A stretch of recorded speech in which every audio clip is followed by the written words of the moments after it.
Ensign Castro served on the Enterprise for like a minute. Ensign Boimler is taking General Corrin down to Tolgana 4, and Rutherford's EPS conduits are aligned as hell. Hey, everybody, and welcome to the 7th Rule with Cirroc Lofton. Hello. And we are joined by very special guest, Miss Malissa Longo. Hello. Oh, I need to top that. Hello, my name's Ryan T. Husk. Hi. And today we are reviewing Lower Decks Episode 2 called Envoys. How you guys doing? Doing good. Doing good. I thought it was Envoys, but you know, potato. Malissa, tiebreaker? I would say Envoy probably, but I've heard both, but I think I hear Envoy more, so we'll go with that. With both. All right. I'm already starting with the win.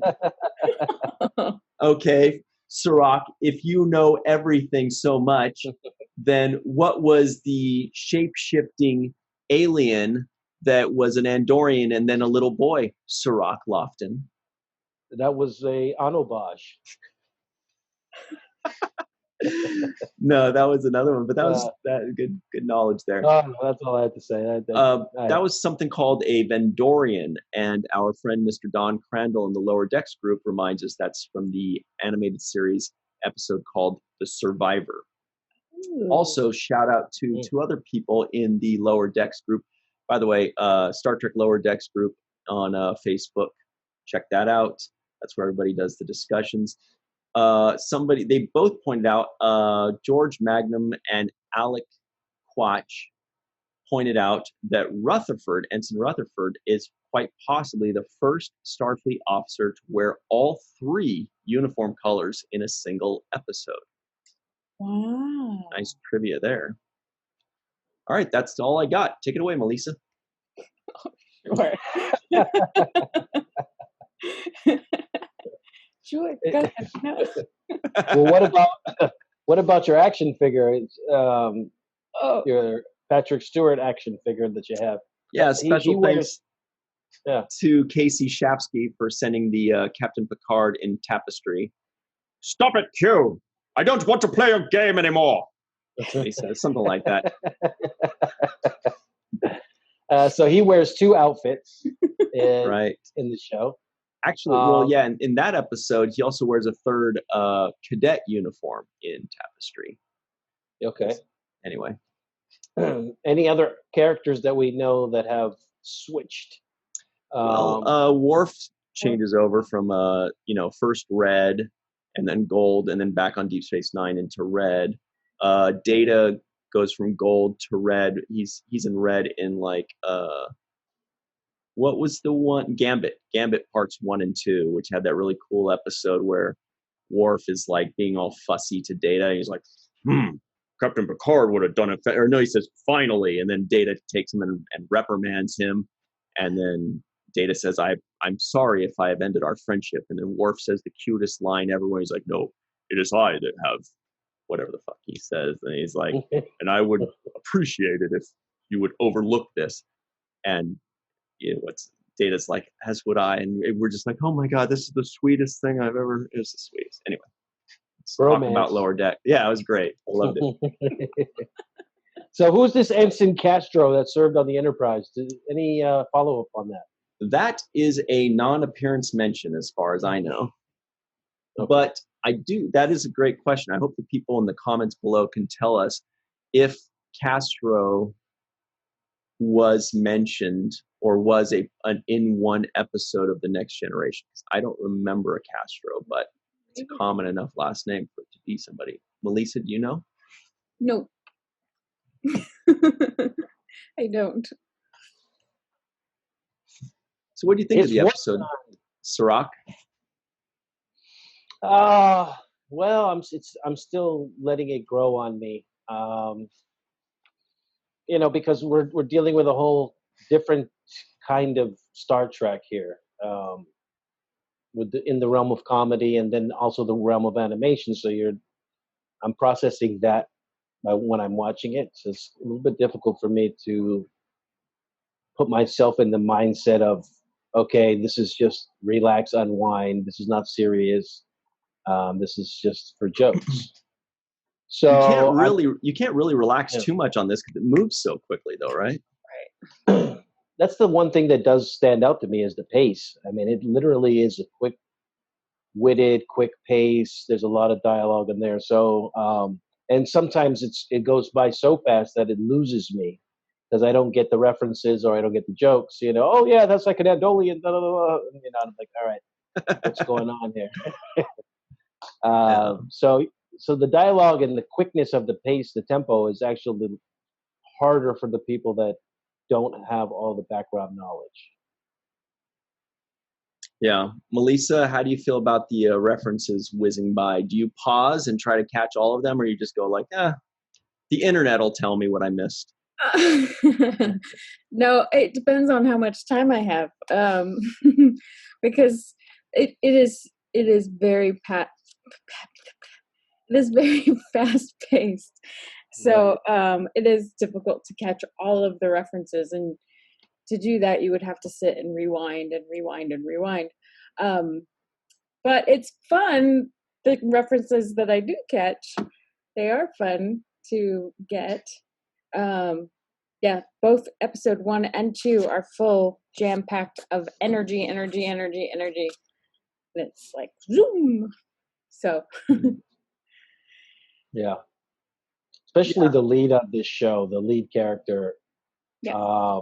She's just like just a ball of energy. Like, oh, let me tell you, Biz, I already know that. This, let me tell you, don't do that. Do that. Put that down. Don't you know what that is? And she's just like, she's driving the tempo of the show. So a lot of it revolves around her, which I think she's very good at her voiceover work and her delivery of the lines, because it is not easy to talk so familiarly with about these subjects and deliver it with that kind of speed. Certainly a lot easier when you're reading it and you're not being filmed, because you don't have to really memorize it. But it's still difficult nonetheless. So I want to give a credit to these voiceover actors and actresses that are killing it. Right. Well, she actually she got her start reading disclaimers on drug commercials. So Really? I was gonna fall may for cause that. diarrhea, vomiting, and long nails. Ew. But did somebody mention balls of light? Or no, you said ball of energy. Because at the beginning there was a ball of energy that was floating around, and there was that funny scene where she said, "Oh, I want one of those fancy new tricorders with the purple stripe." And actually the person that did the voiceover for that ball of energy was really funny in their delivery. He said, "Oh, that would take up a lot of whatever." But it was our first glimpse into this ball of energy that does not continue on in this episode. So that was the serialized thing. Like in the first episode, the serialized aspect was finding out that Mariner is actually the daughter of the captain and an admiral. And that's, we'll find out more later. And the serialized aspect in this episode was that there was a ball of energy that goes into the captain and nothing. So we're starting to see that maybe that's a trend to where in every episode they're going to have one aspect that doesn't get answered. That's just going to build up for later on in the season. And then by the end of the season, everything will be answered, theoretically, right? Yeah. Maybe. Maybe. I don't know if the ball of energy is going to go anywhere. I don't know if they're going to carry it on in the show and maybe show some kind of way that thing affected the captain on the ship. But so I don't know if they're going to bring it. I do know that they're going to further explain the Mariner's parents and the relationship that they have. And I think that's an interesting dynamic.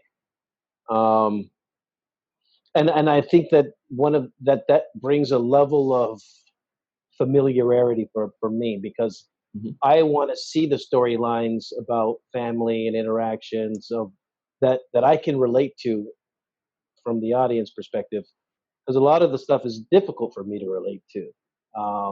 because they're all only dealing with these grand Star Trek themes that have carried on throughout the series.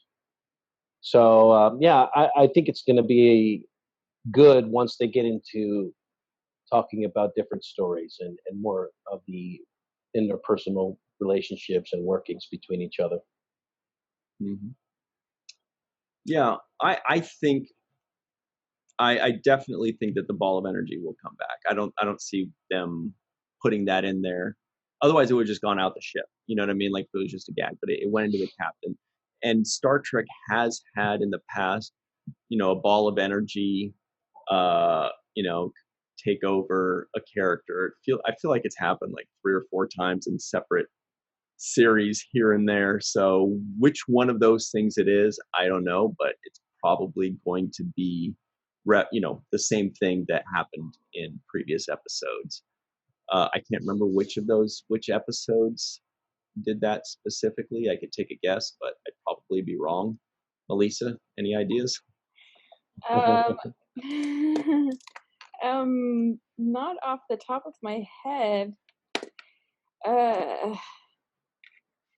That's okay. We'll stay tuned. Yeah. We'll get those questions answered later. Yeah. But I did have something to say with the ball of energy bit that they had. The time when she's trying to put that ball of energy into the bucket reminded me of Odo going into his bucket. So, I just thought I'd throw that in there. Yeah. Bucket.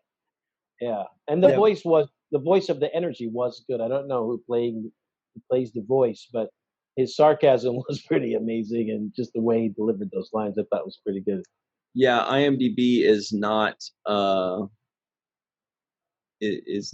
current with voice actors. It just has the 4 main character actors, but it doesn't have any of the other voiceovers. So we'll find out shortly. Last week, it kind of refreshed like a day or 2 after the episode came out. So it'll probably be by this weekend. We'll know. What did you guys think of the episode overall? Was it fun? Was it enjoyable? Was it fast paced? Was there anything that really stood out to you? I laughed. I did. I only watched it once, so I know I missed a bunch of stuff, but there were a couple of parts when Mariner, is that her name? Yeah. Was drinking with the Klingon, and they said something. Well, they were on the ship, and I was just like, that's hilarious. But so it's made me laugh, which is great, and I do miss a lot of stuff because it's so fast paced. But even though it is fast paced, I do like how they are building relationship between the characters, which is really nice to see, because that's what I get invested in, is relationship between characters and how they interact with each other, and that's starting to develop, I think, with almost all of the characters. Yeah, I'm finding myself wishing that we got more character development and depth from the other characters, like the other 4 kind of senior officers. But number 1, it's not about them. And number 2, it's a 22 or 25 or 30-minute episode, and it's only episode 2, so we just got to be patient. But you see the burly Bajorn guy, and you want to know more about him, and he gets 2 or 3 lines, and that's it. Yeah. But that's what you're going to get in a 30-minute show. You just got to kind of judge it on a season. I think 10 episodes in, once those are over, then we can look back and the characters will be fleshed out, I'm sure. Yeah. Well, I liked him. Yeah, very much. I don't know why, but he was fun. Yeah, no, I like him a lot too. One line I really liked was from Commander Ransom, and he was a character that I expected I was going to like, voiced by Jerry O'Connell, because he's kind of like the Captain Kirk or the Commander Riker mold of like, hey, I'm the ladies' man, and he rips his shirt off and stuff. He kind of had an idea that it was going to be a fun character, but we haven't seen much of him yet. But in this second episode, we did see something that was fun, and I thought maybe the best written line, after he says, "How do I get 105% casualties?" But the funny line was the commander says, "Let's try another one on a ship with even more children." Like he's excited about the thought of children death. I don't know why, that was just funny to me though. Yeah, that was funny. The little simulation that they were putting him through, and how he was making the wrong call. They said, "Are you going to try the Janeway protocol?" Right. Yeah. So she got a non-appearance mentioned in this episode. Mm-hmm. But there's so many little jokes in there. I didn't write them all down, but they are pleasant and they're funny. One particular one was when Boimler was doing the speed walking. Oh my gosh. Killing me. And his butt was going and his hands were close to his chest, and he was kind of trying to walk fast. Great. And just the animation of that was hilarious, because you see that in the street, you see people speed walking, and you're like, bro, you're not even going faster than me. I think she said that to him. Yeah, she's like, what are you doing? We're walking the same pace, dude. Yeah. And what did he say? He said, he said Section 31 does this. Yeah. So you can just imagine a bunch of Section 31 people like, come on, let's go get him. His hips are moving. Yeah, his hips were moving. So funny. And I thought that was funny. Also, him showing up like dressed for like with the the long robed like the dress uniform, the dress uniform, the more formal Starfleet uniform. Mm-hmm. So I mean, those kinds of things were like slid in there, and I thought they're hilarious. Also, want to say that the opening scene that they have as their for their credits. Now that I've seen it again for the second time, I really appreciate the animation and the music in their opening credits. I thought they really hit a home run with that. It matches the flavor of the show, and the graphics and the music really kind of enhance what we're about to see. So I like the way they pulled that off. Yeah, I love it too. I really the music is reminiscent of 80s and 90s Star Trek. And also, as I said before when we weren't recording, and very few people will get this reference, but those that do will agree, the theme song sounds a lot like Soaring Over California ride at Disneyland. Actually, at California Adventure in the Disneyland theme park. So those of you that know that one, it sounds like it. Come on, back me up on this. Yeah, somebody, please. But the art's awesome on that. I really like it a lot. Yeah. And I think you pointed this out before, but it did stand out again to me. The exterior shots of the ship are different, totally looking than the characters themselves, and when they're inside the ship. So it seems like it's a completely different company that's doing it, right? It's a totally different artistic style. Like this is one style, and then when you see the exterior shots, especially of the ship, it's a completely different animation style, it seems like, or art style. Yeah, and I kind of want the animation of the ship's style more than I like this Family Guy kind of looking style that's of the characters. So I actually wish that they did more of that on the interior shots as well. But you get what you get, and I guess the most important part is the script writing and the dialogue and the character building, like Malissa was talking about, with the relationships between characters. Malissa, what do you think about the art? You seem to frown a little bit when Cirroc was saying Family Guy art. Oh, I don't know. I didn't get Family Guy from this, but I haven't watched a lot of Family Guy, so but it's the art isn't distracting to me at all, and yeah, I think it's great. It's simple. It's not elaborate, which with the pace it can't be,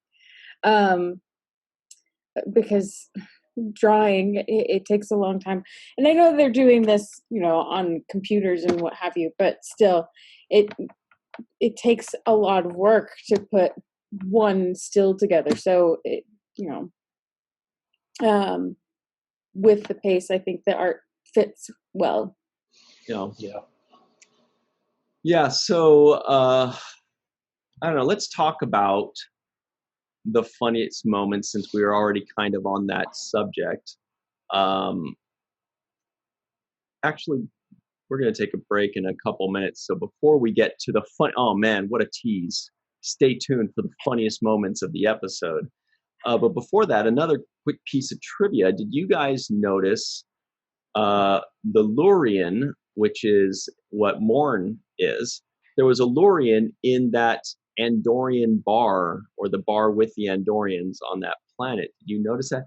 I wasn't 100% sure it was a Lurian. I rewound it to check, and I'm like, I guess, but that's because the aliens are a little bit different in this show than what we remember them. They're kind of simplified, like the detail is gone and they're just kind of approximated. But it sure looked like a Morn, a Lurian. I saw that. You did? Okay. And now our associate producer, Anne-Marie, said that she actually saw a Lurian twice. That there was also one like in the town square or something like that. So apparently there were two, and I only caught the one. But I don't know. Did you catch that, Malissa? No.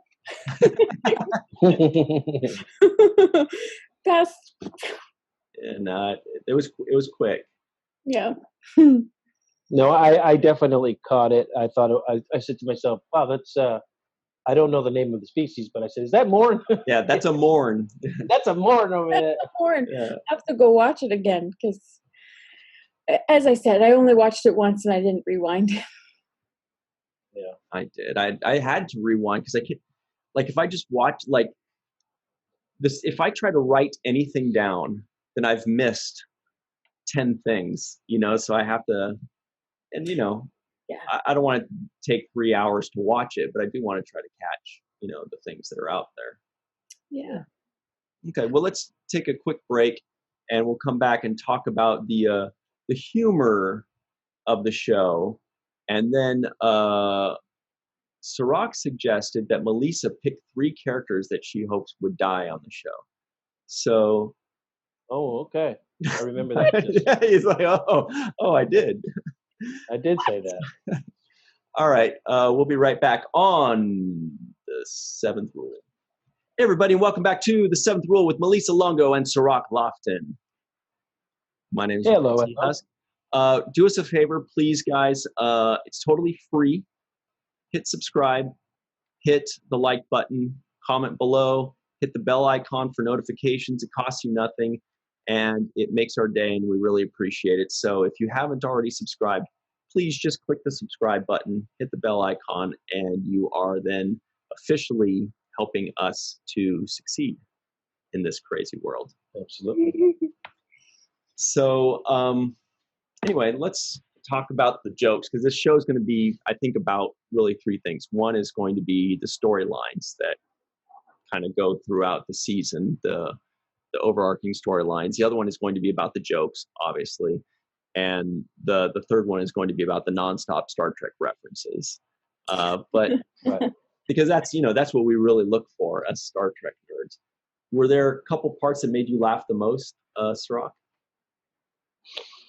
I thought it was funny. The B storyline was Rutherford's character kind of chasing his love and trying to be there for his woman or his eventual woman.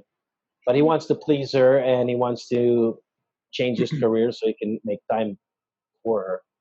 And so he goes through this whole, like, trying out different things. And I thought that was funny because both the holodeck scene where he's in the training, and we mentioned the protocol with the kids and all the kids the first graders are dead. Now the kindergartners.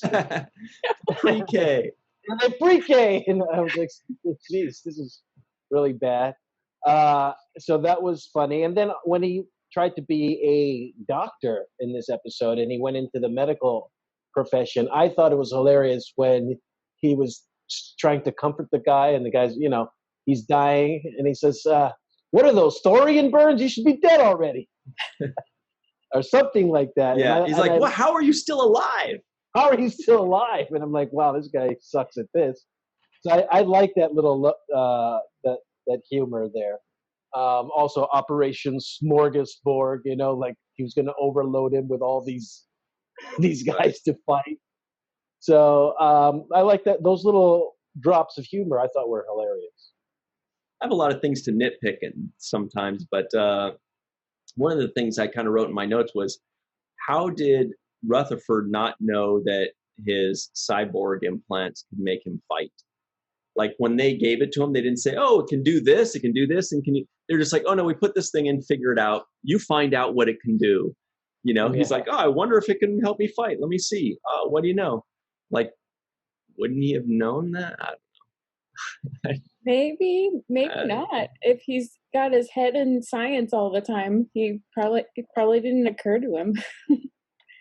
I did think it was a really good comedy rule to do what they don't expect, which is the engineer saying, "What did you say?" And he's like, he says, "Request approved. All right, we're so happy for you." And then the same thing with the security officer. He's like, "That's what I thought you said. I'm so proud of you," or whatever. He's like, "Oh, bears." Yeah. I actually thought that was a little corny, and I thought they could have done that differently, but because I felt like everybody was I loved it. I actually would like the sense of the fear of what upper management would do, and I feel like that's being removed from the equation, which takes away from the humor a little bit. I feel like if the characters who we find are the lower deck characters, so they're the guys that get bossed around and have to do the menial jobs of escorting Klingons from planet to planet, I felt like the jokes work better when there's a person of authority there that you're scared of, and you kind of whispering jokes and doing it kind of on the sly a little bit. Mm-hmm. So yeah, the first time maybe, but the second time was like, okay, it was just a little bit overplayed on that. Sometimes the things that are the funniest for me are the throwaway lines that you really don't catch unless you are fully paying attention or watch it a second time.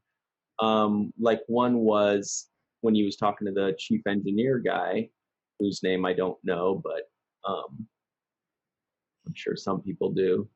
When he says, "Hey, can we talk for a second?" And the chief engineer goes, "You tease, only a second?" Yeah. I'm like, these are great lines that in a normal Star Trek episode or something like that, we would get a good laugh at. But in a show like this that it moves so quickly, you don't even really catch it a lot of times. Like I didn't catch it at first. But then when you hear it afterwards, I'm like, that's a funny line. I wish they would hit it a little harder so we can, really enjoy it. Is that the exact? Yeah.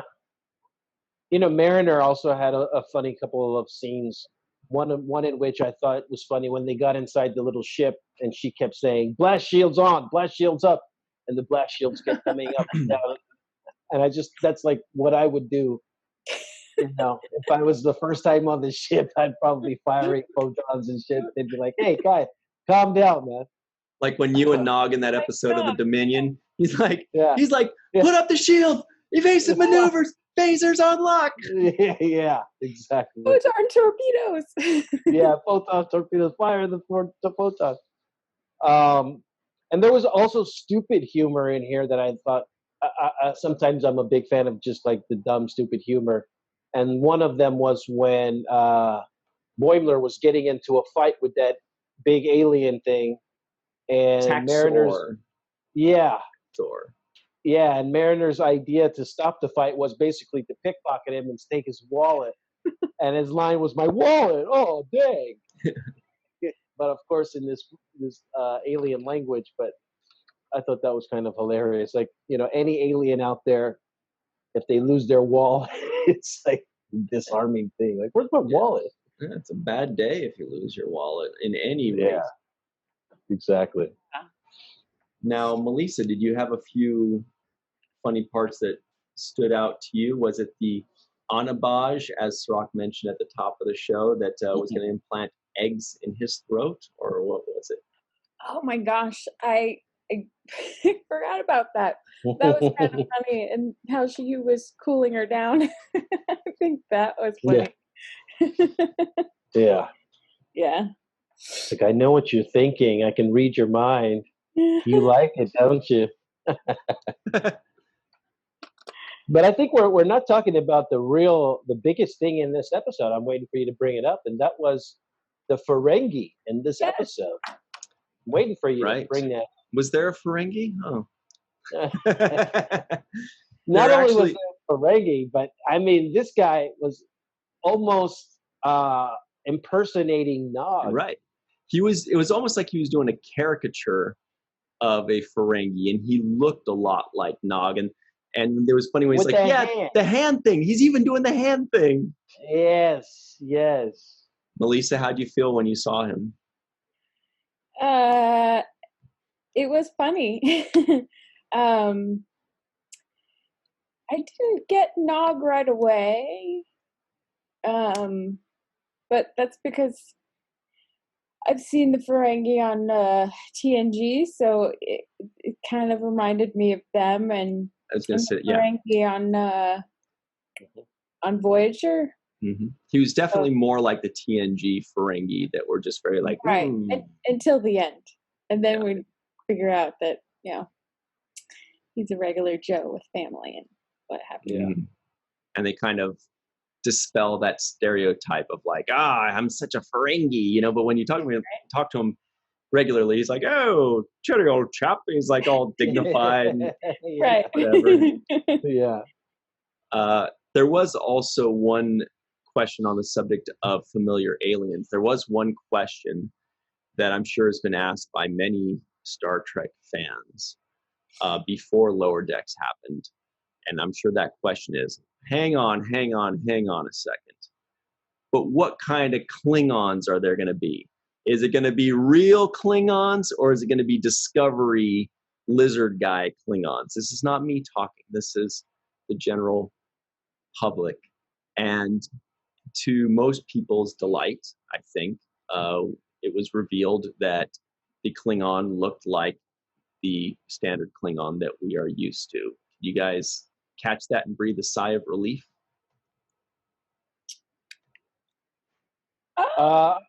Yeah. I didn't think of it any other way. I just thought it was a Klingon. So I didn't say, oh, this is that Klingon versus that Klingon. I just said, oh, they got the Klingon in there, and he's acting like a Klingon would, which is, being a belligerent drunk, right? Oh, he stole one on Vulcan. Actually, he steals a lot of shuttles. So yeah, no, I wasn't like blown away that I just felt like they used the stereotypical Klingon character, and I wasn't really surprised by it. It was a good little storyline. I did like the other things that they added. For example, when they got back to their starship, there were a bunch of parking tickets on the windshield. Yes. Yeah, that was funny. And I like that. It was just like, it's a small thing, but it's just like, you parked in a no parking zone. Also, the line was a small line, but it was perfect. She just went, bye-bye. Bye-bye. Yeah. What, are they going to mail me the bill in space? Yeah. The other thing that was really funny for me, and it was Boimler's kind of breakdown self-pity moment when he was talking about, they're going to find me, they're going to find me dead, and the only thing they'll have is my staticky transmissions to try to decipher how I died, and he went on through this whole long monologue about him dying and him feeling sorry for himself, and I thought it was hilarious how he had the whole thing mapped out and how they would find him and how they'd be trying to piece together how he died. So I thought that was kind of a little funny segue. Malissa, how did you feel about the Klingons or Boimler or parking tickets? Parking tickets made me laugh. And the Klingon, I didn't think one way or the other. I saw the Klingon and I saw a Klingon. So it felt very natural and didn't take me out of the story at all. So I don't know if the new Klingons of Discovery would have taken me out of the story or not, but the Klingon that they showed definitely kept me in it. So, and maybe there's a little comfort in the old Klingons because that's what I'm used to. But yeah, I didn't think of it one way or the other. Mm. Whether it's definitely consistent with the time frame. Because look, they can, as far as canon is concerned, it does not disrupt canon to say, well, back in the Discovery days, Klingons looked like this. Yeah. And in the Next Generation Deep Space Nine days, it looked like this. And so they just made it look like that, kept it consistent. And they kind of explained a little bit, I think, on Discovery that with Tyler, in how on the original series they started out looking human. So Deep Space Nine poked fun at that, and they're like, "Wait, that's a Klingon?" Yeah. So that was one of the best episodes and best scenes ever. So I mean, Discovery, I think, can be explained as, you know, part evolution and part what is that guy Mengele? Biological experimentation. Ooh, what? So that's why she's talking about Joseph Mengele, the right. Nazi doctor who right. experimented. So maybe they experimented on themselves, which is which helped them evolve the species even quicker than. Yeah, well, Enterprise definitely touches on the eugenics and stuff like that, and all whatever the heck happened with them. But yeah, beyond that, that's all we've really got to work with. But there's obviously more stuff that did happen. You're right. Since then, they just keep mutating in different ways. Exactly. Also, there was a line that Mariner said that made me laugh. Going back to the Anabaj, she says, "I dated one once, but only to make my mom mad." Oh okay, yeah, that's a solid line, and it also makes you can kind of picture it too, because she's already shown that she's trying to make her mom mad. She's always kind of talking jive to her and being a little mouthy with her mama and her mama / captain. Pushing the envelope, pushing her boundaries, testing them always. Yeah, she's a real firecracker. I think she started out the episode by saying, "Hey, let's go up to the upper deck and start some fights with the senior personnel or something like that." You know, she's like, "I really like those hot guys in the senior uniforms," something to that effect. And I was like, "Oh, okay." But so I mentioned this when we weren't recording, but I have a prediction that Boimler and Mariner are going to end up hooking up in one way or another by the end of this season. Well, maybe by the second season, but definitely I feel like it's in the cards. And the way I think it's going to happen is that I think that Mariner at one point is just going to kiss him. You know, like whatever. She's pretty flippant on a lot of things. She's like, "Hey, what's the big deal?" You know, and she's going to make out with him. And Boimler's going to be like, "Oh my God," he's going to be short-circuited. He's either going to be like, "Oh my God, now we have to get married," or he's going to be like, "Oh, we have to report this to Starfleet," because, whatever it is, he's going to freak out in some way. And she's going to have the opposite reaction of like, "Who cares?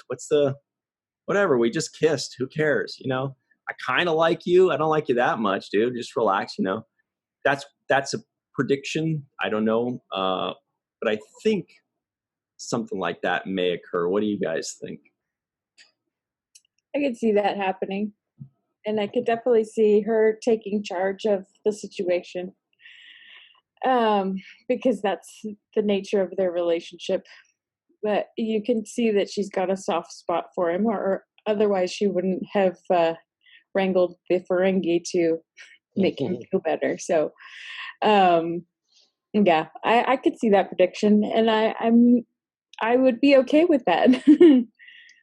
Because they have an interesting dynamic. They're a nice, odd couple, but but not so odd that it's like, oh, I don't buy them being together, really.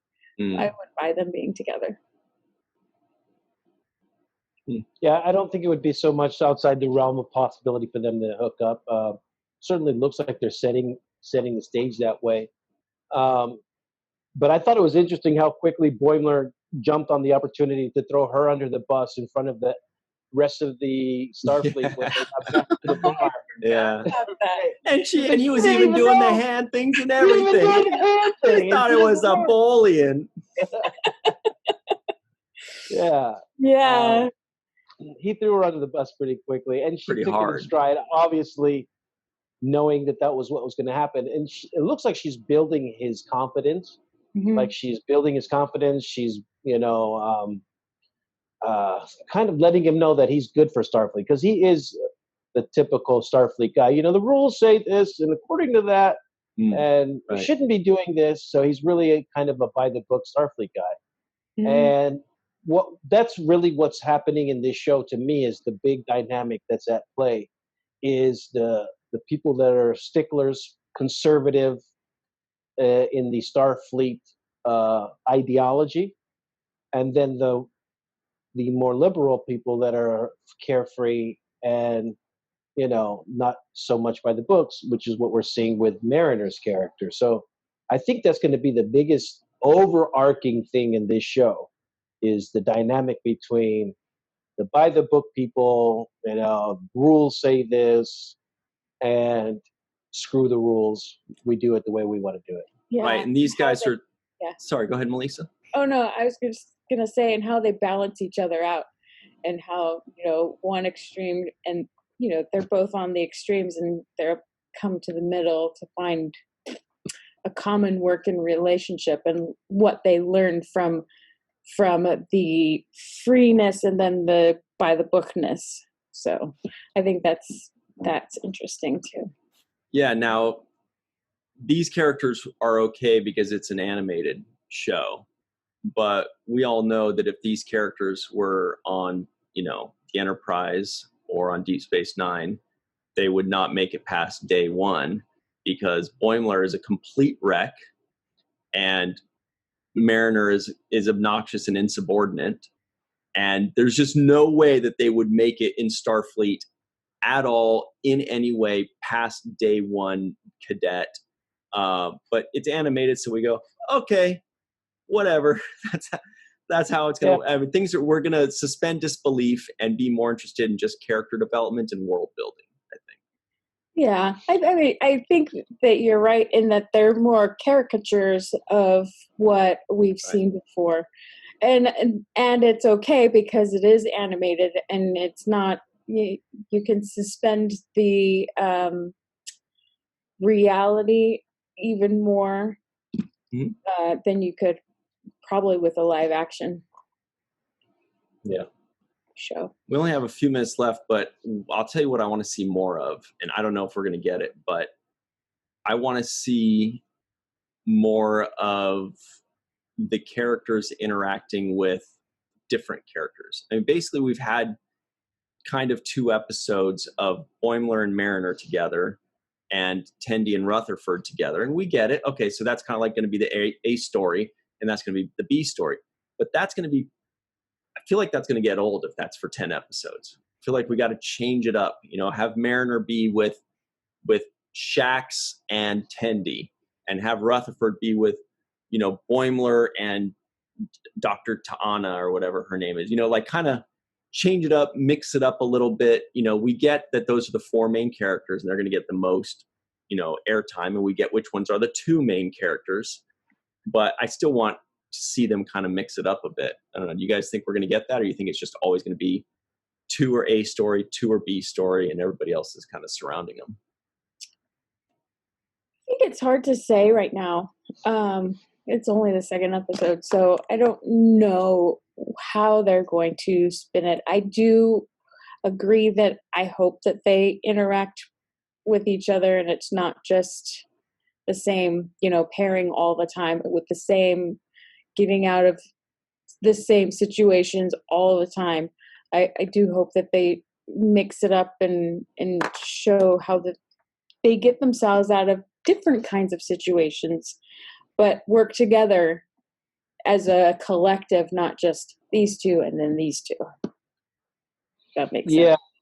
Yeah, I have to agree with you guys, and I think Ryan, you said it right, that it will get old fast if they just continue to just group 2 and 2, and they're both off to the A and B stories, because at some point we're gonna be like, okay, are they gonna hook up? Are they not gonna hook up? Or whatever it is gonna be. But the other thing I want to see more of, I like to see the development of species. So one of the things that Deep Space Nine did, and Aaron Eisenberg particularly did well, was redefine a species. The Ferengi are now something different. So they're now no longer just these kinds of categories, but they've broadened and expanded what their horizons are, what we expect from them.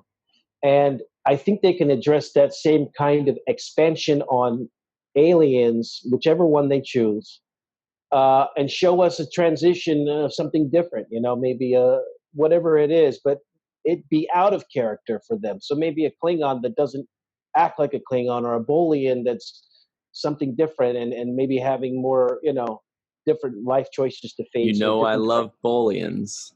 I know you love them Bolians. So I'd like them to address that and bring in more cast as centerpieces. The other thing I think will grow as a character is the buff guy who's Commander Ransom. Is he in charge? Is he security? He's in charge of the security. The Bajorn guy, the guy in gold. Yeah, that's Lieutenant Shax. Yeah, he's chief of security. And he's funny, just in general. So I think he's going to expand. I think they need to expand his role out a little bit more. Whoever seems to be the funnier characters, and I also wish that they kind of get into the girl behind you, whose name I can't remember, but the green girl behind Tendi. you. Yeah. Bar Tendi. Yeah, I like her, and I'd like to see more of her. I feel like we need to hear about her story more. I need her background, why she's there. It feels like she's not getting developed enough for me. I agree. Well, she's theoretically an Orion as far as we can tell. And I got to say, I feel like she's the only one of the four that would in any way, shape, or form be considered for Starfleet had this not been, had this been live action. Because even Rutherford is basically clueless in his own way, because, he's like, oh, what does this do? What does that do? Oh, let me transfer over to this side and transfer over here. And what's the Janeway? I mean, basically they're making him look like a moron, right? So like a moron, yeah. Yeah. And so she's the only character so far that her negative, aspect is she's naive or eager, but that's okay. That's perfectly fine. So she's the only one of the four so far that hasn't displayed attributes that would pretty much eliminate her. Yeah. Yeah. The other thing is Rutherford, I liked in the first episode the spazzing out of words where he would just randomly say stuff. Yeah. And I wish they had that. I wish they continued that. I mean, it can be like a form of Tourette or something, but they can continue that as a joke. And every once in a while, he tells the captain what he really thinks, or he tells somebody what he really thinks, or spazzes out. And I think they can continue that and capitalize on that immediately. Well, then he could also use it on purpose, where he could be like, oh yeah, I'll totally do that. Asshole. Jerk. Yeah. Yeah, right. And they'll be like, what'd you say? Oh, sorry. It's his computer. Sorry. Yeah. Boy. Oh boy. Yeah. Oh yeah. Those jeans make you look fat, by the way. Oh, sorry. I don't know. Darn it. Yeah, exactly. So, something like that, like Jim Carrey and Liar Liar or something. Oh. I feel like they can really exploit that, and they kind of drifted away from it in the second episode, where the first episode they played heavy on it.